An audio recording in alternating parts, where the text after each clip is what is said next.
Olá, eu sou o Derek e hoje eu vou iniciar o primeiro volume do livro Nárnia no capítulo 1.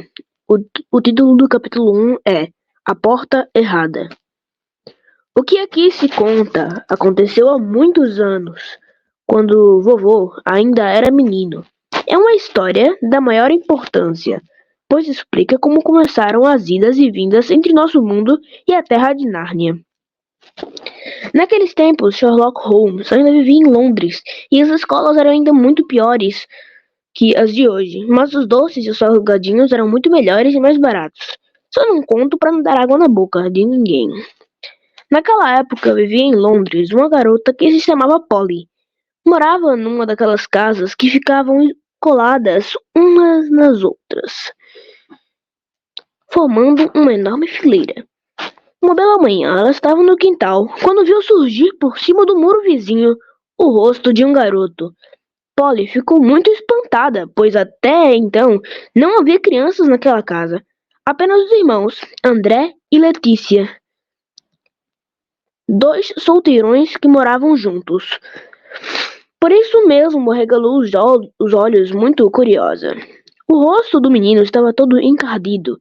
Não poderia estar mais encardido mesmo que ele tivesse esfregado as mãos na terra, depois chorado muito, e então enxugado as lágrimas com as mãos sujas. Aliás, era mais ou menos isso que havia acontecido. Oi, disse Polly. Oi, respondeu o menino. Qual é o seu nome? Polly. E o seu? Diggory. Puxa, que nome sem graça, disse ela. Acho Polly muito mais sem graça. Não é não. É sim. Bom, pelo menos eu lavo o rosto, disse Polly. E é o que você deveria fazer principalmente depois. E parou. Ia dizer principalmente depois de ter chorado por aí. Mas achou que isso não seria muito delicado. Está bem, chore mesmo, disse Diggory, bem alto. Sentia-se tão infeliz que nem se incomodava que soubessem que andara chorando. Você também choraria se tivesse vivido a vida inteira no campo e tivesse tido um pônei e um rio no fundo do quintal, e de repente viesse morar nesta droga de buraco. Londres não é um buraco, reclamou Polly, indignada. Mas o menino estava tão aborrecido que nem prestou atenção, continuando a falar. E se seu pai estivesse na Índia e você tivesse de ver com a tia e um tio louco? Quem ia gostar? E isso porque eles têm de tomar conta de sua mãe. E se sua mãe estivesse doente e fosse morrer? Aí o rosto de Diggory ficou esquisito, como se ele estivesse fazendo força para não chorar. Polly falou com doçura. Desculpe, não sabia de nada.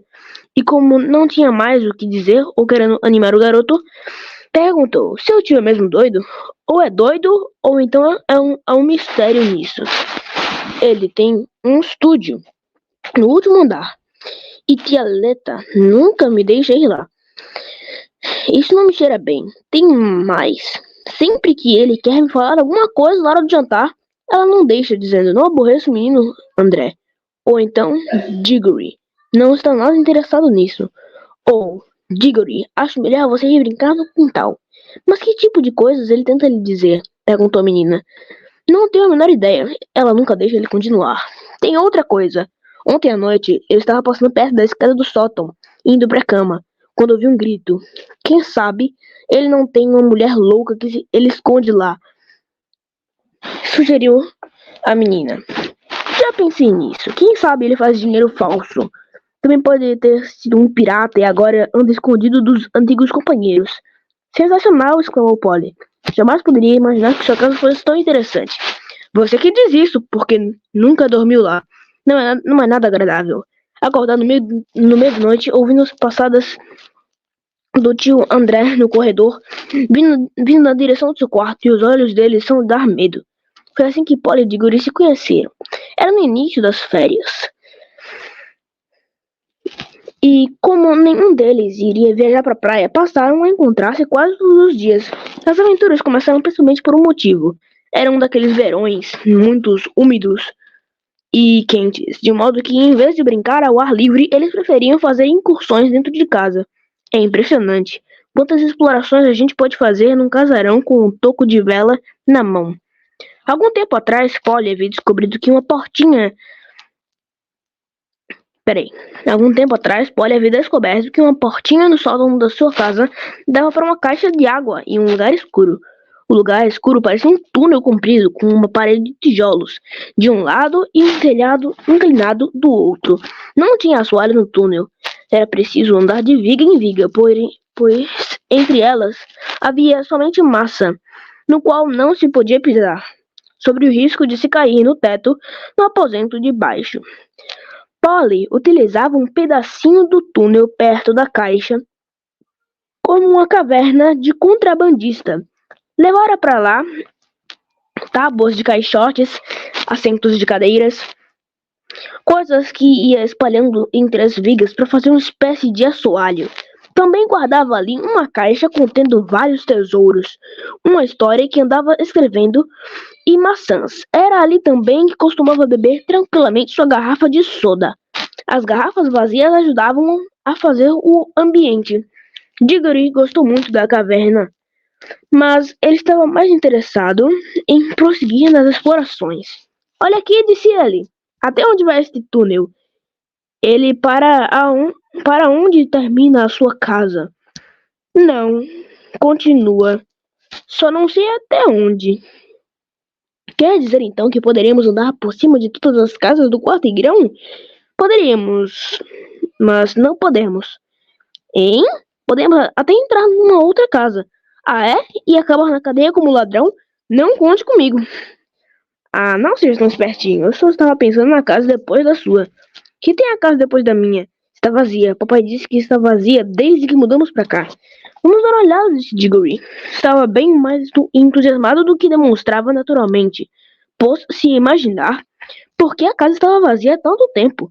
Polly se perguntava a mesma coisa, mas nenhum deles disse a palavra mal-assombrada, e ambos sentiram que agora seria uma fraqueza não ir adiante e descobrir o mistério. Que tal se a gente fosse agora mesmo? Indagou Diggory. Está bem, respondeu Polly. Não precisa ir se não quiser. Se você topa, eu topo. Como a gente vai saber que está em cima da casa vizinha? Resolveram descer e contar quantos passos havia em toda a extensão da sua casa e depois contaram os passos entre uma viga e outra para saber quantas vigas existiam sobre a casa. Então multiplicaram esse número por 2. O resultado obtido corresponderia ao fim da casa de Diggory. Dali para frente só poderiam estar no sótão da casa vazia. Mas não acho que ela esteja mesmo vazia, disse Diggory. Como assim?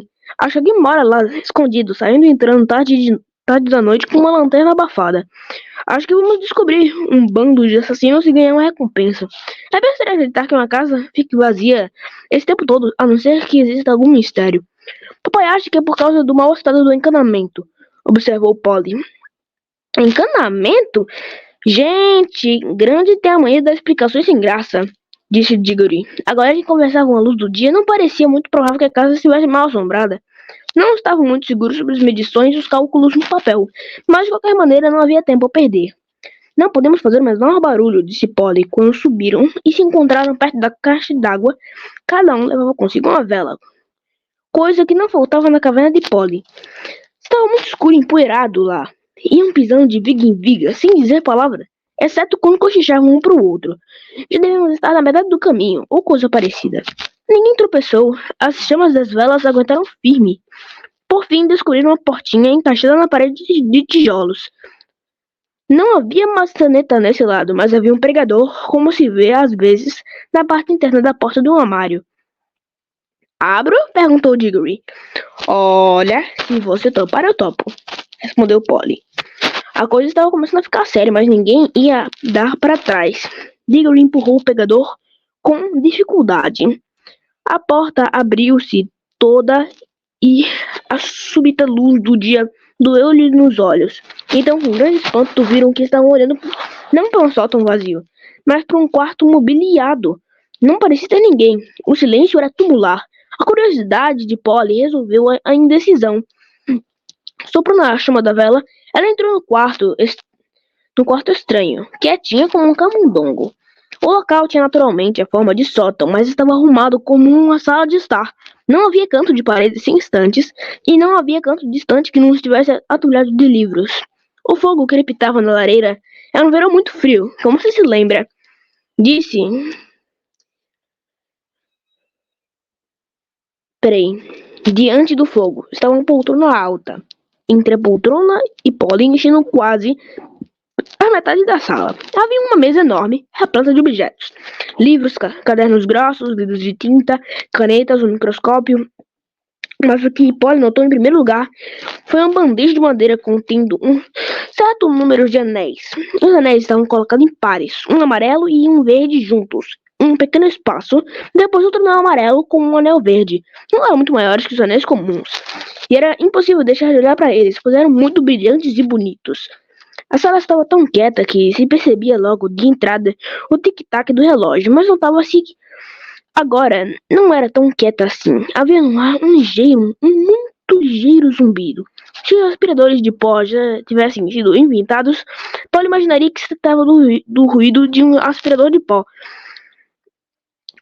O som era mais agradável do que o de um aspirador, mais musical, mas tão leve que mal se podia ouvir. Tudo bem, disse Polly, não tem ninguém aqui. Ela passou a cochichar. Diggory também entrou, piscando o olho sujo pra valer. Polly também não estava nada limpa. Não estou gostando disso, falou Diggory. Não é uma casa vazia. É melhor a gente cair fora antes que chegue alguém. Que isso? Perguntou Polly apontando para os anéis. Deixa pra lá, o melhor é a gente cair fora. Não chegou ao fim, a poltrona na frente do fogo moveu-se. De repente, dela surgiu como um diabo de comédia, pulando de um alçapão a figura amedrontadora do tio André. Não estavam mesmo na casa vazia. Estavam na casa do Diggory, no estúdio proibido. Minha nossa! Exclamaram as duas crianças. Tio André era altíssimo e muito magro. Tinha uma cara comprida com o nariz pontudo, olhos faiscantes e uma moita de cabelos grisalhos. Diggory estava mudo, pois tio André parecia 1000 vezes mais apavorante do que antes. Polly ainda não estava tão amedrontada assim. Mas não demorou muito, pois a primeira coisa que o tio André fez foi cruzar a sala e trancar a porta. Voltou-se, fixou as crianças com seus olhos faiscantes e sorriu, mostrando todos os dentes. Ah, agora a louca da minha irmã não pode mais nos perturbar. Era terrível, muito diferente do que tudo o que se pode esperar de um adulto. Polly tinha um coração na boca. Ela e o Diggory começaram a caminhar na direção da portinhola por onde haviam entrado. Tio André foi mais ligeiro, fechando também essa passagem. Depois esfregou as mãos, estalando os nós dos longos dedos muito brancos. Encantado em vê-los, disse duas crianças. Exatamente o que eu mais queria nesse momento. Por favor, Sr. André, disse Polly. Está quase na hora de jantar e tenho de ir para casa. Poderia deixar a gente sair, por favor? Ainda não, respondeu tio André. A oportunidade é boa demais para perdê-la. Estou em plena fase de uma experiência importantíssima. Utilizei um pouquinho da Índia e parece que deu certo. Mas o que pode um pouquinho da Índia relatar? É impossível explicar para ele como voltar. Escute aqui, tio André, disse Diggory. Está mesmo na hora do jantar. E daqui a pouco estarão chamando por nós. Melhor é o senhor deixar a gente ir embora. Melhor? Por quê? Diggory e Polly trocaram olhares aflitos. Não ousavam dizer coisa alguma, mas os olhares significavam o seguinte: que coisa pavorosa. E também, vamos ver se damos falou Polly. Voltaremos mais tarde. Como posso saber que voltarão realmente? Perguntou o tio André, com um sorriso astuto. Pareceu, no entanto, mudar de ideia. Muito bem, se precisam realmente ir, que hei de fazer? Não deve ser divertido para dois jovens como vocês conversar com um velhote. Deu um suspiro e continuou. Vocês não podem imaginar como me sinto sozinho às vezes. Mas podem jantar, meus filhos. Mas antes quero lhes dar um presente. Não é todo dia que encontro a moça neste meu velho estúdio, principalmente uma senhorita tão bela como você. Polly começou a achar que ele não era tão louco, afinal de contas. Quer um anel, meu bem? Perguntou tio André. Um daqueles verdes? É assim. Um verde não, replicou tio André. Lamento muito não poder dispor anéis verdes, mas teria o maior prazer em presenteá-la com um dos amarelos de todo o coração. Experimente um. Polly já havia superado o medo e estava convencida de que o velho não era louco, e os anéis eram de fato atraentes. Caminhou para bem pertinho da bandeja. Estranho, o zumbido aqui é mais forte, parece que vem dos anéis. Você está imaginando coisas, cara menina, disse o velho com uma risada. Parecia uma rima comum, mas Diggory perceberam uma expressão quase de gula na face do tio. Polly, não banque a idiota, gritou ele. Não toque nos anéis. Era tarde demais. Polly tinha pegado um anel imediatamente, sem barulho, sem um clarão, sem nenhum aviso. Já não existia Polly. Diggory e tio André estavam agora sozinhos na sala. Assim terminamos. Quer dizer, assim termino, né? Na minha leitura do capítulo 1. Que foi da página 6 até a página 13. O próximo capítulo é Um Diálogo Estranho. Até mais!